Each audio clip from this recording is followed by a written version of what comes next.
Welcome to the Retirement Made Easy podcast. I'm your host, Greg Gonzalez.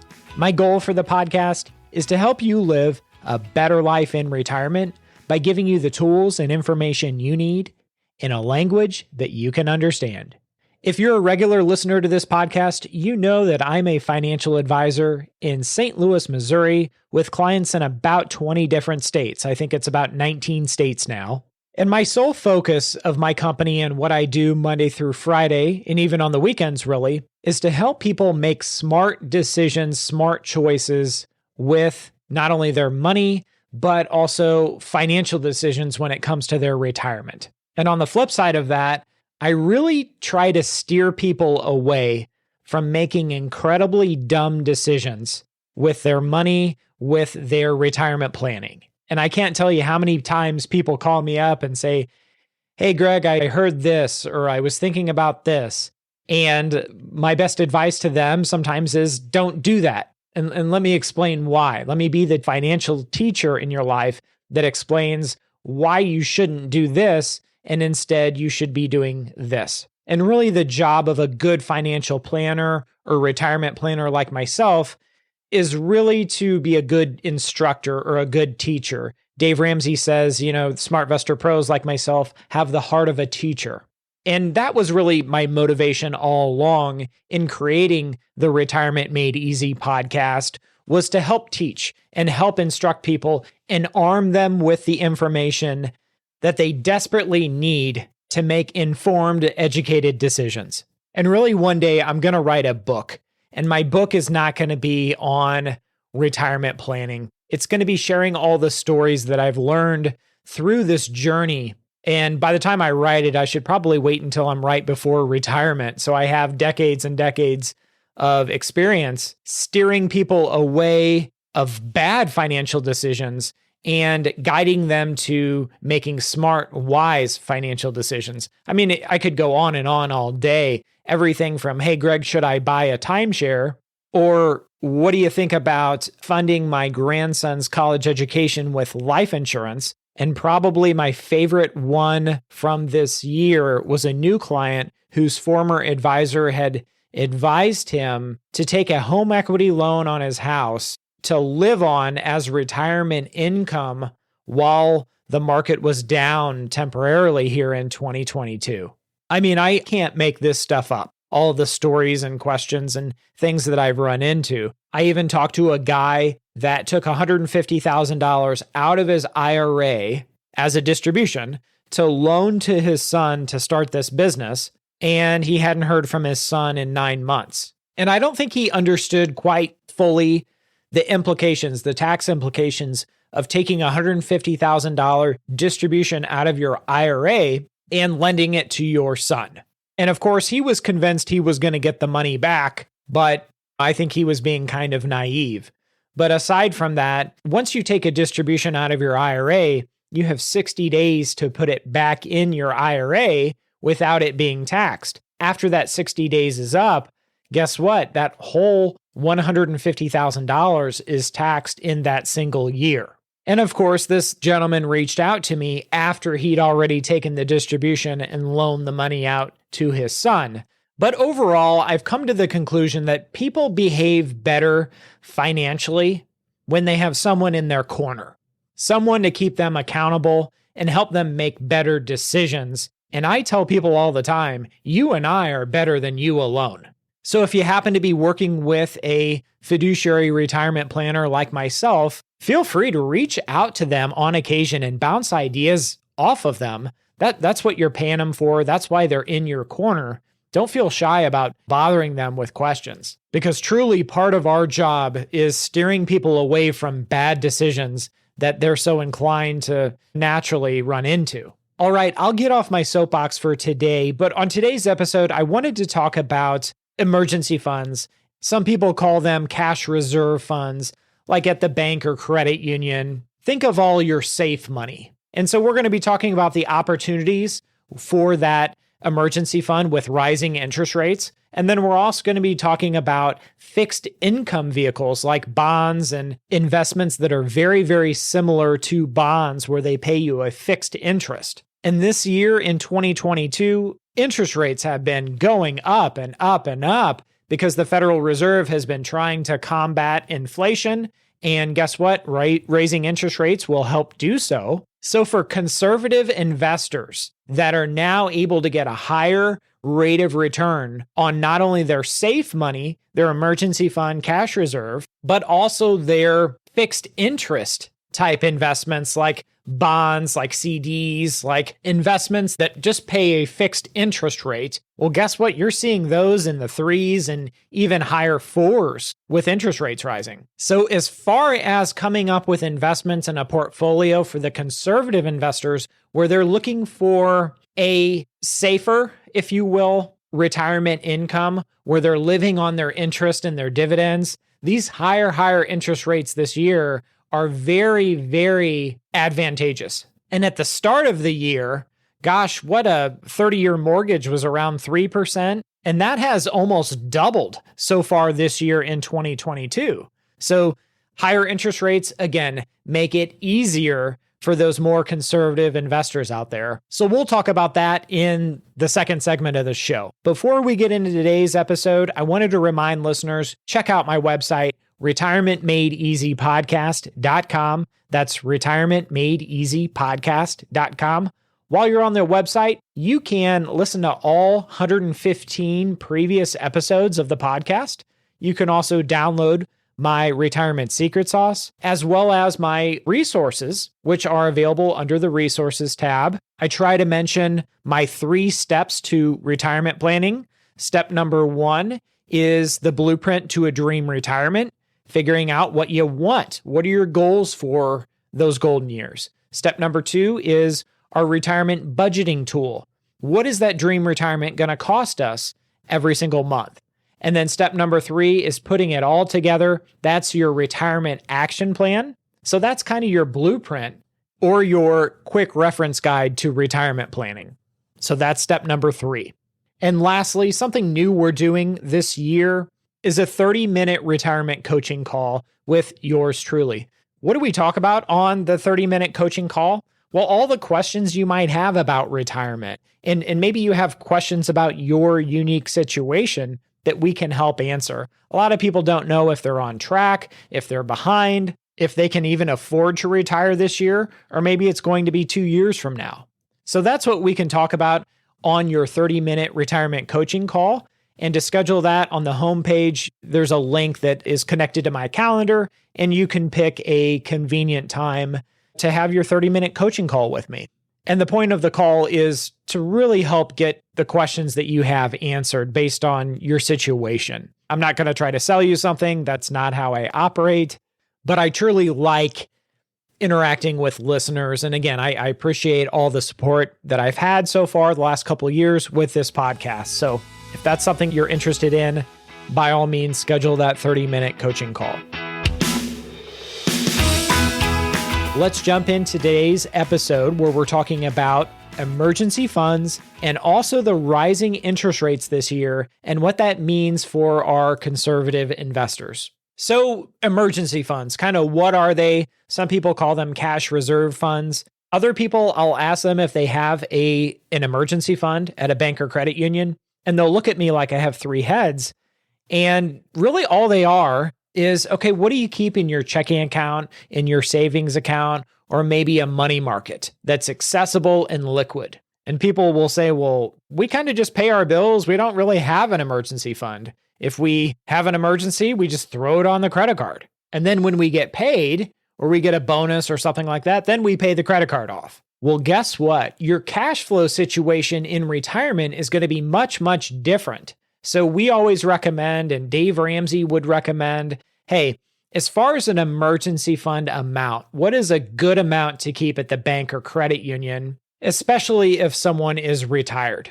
And that amount, generally speaking, 3 to 6 months of living expenses. Some people will even tell you keep 12 months of living expenses. So if we live on $5,000 a month, well, 3 months times 5, that's $15,000. So that's what we would need on the low end. If we wanted to go on the high end, 12 months, 5 times 12 is $60,000. That's the amount of money you would have on the high end. Now, I have met people ready to retire that have $500 in their emergency fund, and I have met people who have $500,000 in their emergency fund. Now, the point of the emergency fund is if you have an emergency, right? If your water heater goes out or something like that, you have a big unexpected expense. Maybe you need a new set of tires on your truck. Maybe it's an unexpected medical expense and your deductible is $5,000. Then what do? That's the whole point of the emergency fund, is then we don't have to dip into our retirement accounts or put things on credit cards to deal with an emergency. Again, the rule of thumb is we want to have 3 months of living expenses in an emergency fund at a minimum. And then on the high end, certified financial planners will tell you maybe have 12 months of living expenses. What I have found in my career as a retirement planner, a CFP, certified financial planner, is that some people don't operate on the rule of thumb of 3 months to 12 months of living expenses. Some people, they have this like feel good amount of money. Maybe that's $25,000. Other people, it might be $50,000 or $60,000. So of course, it's not the end of the world if you maybe have too much money in your emergency fund, but it is you put yourself in a tight situation when you don't have enough money in your emergency fund, because those expenses are always going to pop up. That's what happens in life. It throws us changes and curveballs. But if you have too much in an emergency fund, I guess maybe the interest rates in a money market fund at your favorite bank or credit union. I mean, you can find money market funds that are paying almost 2% nowadays with interest rates going the way they are. And I want to back up just a minute. And for the people that have a big balance in their emergency fund, I will often ask them if they have earmarked a portion of the emergency fund for a future purchase. Most often it's a new vehicle. Maybe it's a new used vehicle, because it's very, very common that I run across people that are kind of saving up to pay cash for a vehicle or something like that. And they have a very, very unusual amount of money at the bank or credit union. And maybe their cash reserve looks very, very high because either they sold a home or something like that, but they're expecting a future purchase in the near term. Sometimes it's a wedding. Maybe they're paying for their daughter's wedding, but those funds have a specific purpose. They're earmarked for a near-term expense. So that we can't use our emergency fund for that. It has to be separate. So we call that a sinking fund. A sinking fund would be, okay, money maybe in a money market or something like that outside of our emergency fund that's going to pay for this new vehicle or this wedding or vacation or whatever it is. That money is set aside and has a specific purpose. So these higher interest rates mean good things for our emergency fund because now we're able to earn more interest, albeit it's not a ton more interest, but at least our money that's in cash reserves is making some interest, somewhere between 1 and 2% at this point, which is a lot better than a goose egg. But what's very interesting about this rising interest rate environment is you're able to find yield. And what I mean by that is higher interest rates for your more conservative fixed interest investments, whether it be a CD, bonds, bond-like investments.